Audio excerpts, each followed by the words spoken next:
I mean, do you think these people really know, though, how much they are disliked? I mean, big business in that poll, third lowest of all in terms of public trust, big business. Yep. I mean, I'm a very right of center guy, but I have a fair bit of disdain for big business myself. So I'm not really sure who likes them. And the police, I noticed that they were the third best. Do you think that's a consequence of the police being co-opted into what you've called the heavy-handed, thuggish enforcement of stupid, irrational lockdown rules?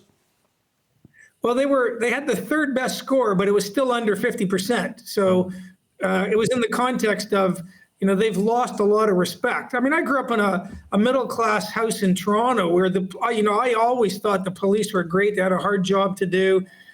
When I went to law school, I would always defend the police against, some of the left-wing criminal law professors. But I lost an incredible amount of respect in the last 2 years when you see what the police are doing to grandmothers and to people walking on the street. Yeah. It was a disgrace.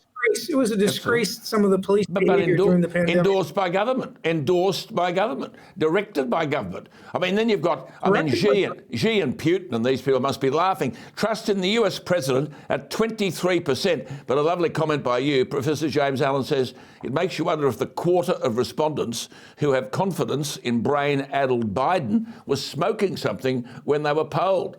But it's a terrible look for the Western world, isn't it?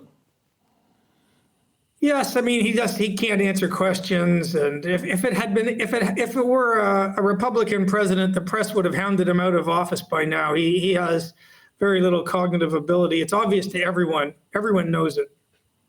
And then, most damning of all, the Americans have lost virtually all trust in the media. Newspapers 16%, television news 11%. I mean, if you've got a media though, James, that raids Donald Trump's home but ignores Hillary Clinton, who deleted 33,000 emails before government officials could investigate them, more than 2,000 of them classified by the State Department, and the investigation of Hunter Biden by the FBI after 4 years going nowhere. James Allan, how could you possibly trust the media who failed to address that reality?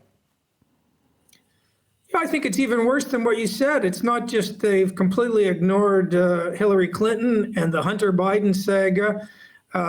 We know the Russia collusion sort of scam involved lying to the FISA court. The last two FBI directors have either admitted to lying or to leaks to the media. Nothing happens to them. Meanwhile, you get raids, almost military-style raids, actually, against Trump, against his one-time lawyer, Giuliani, against his associate, Roger Stone.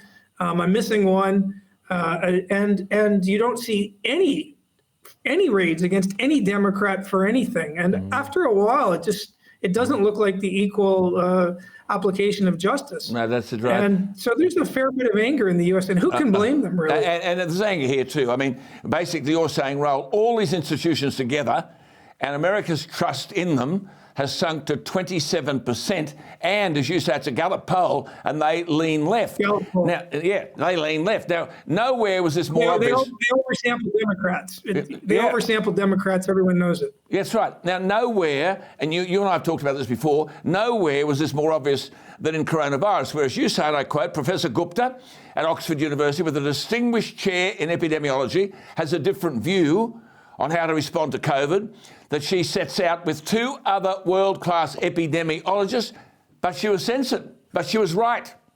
I mean, the public are not stupid. They understand this, don't they?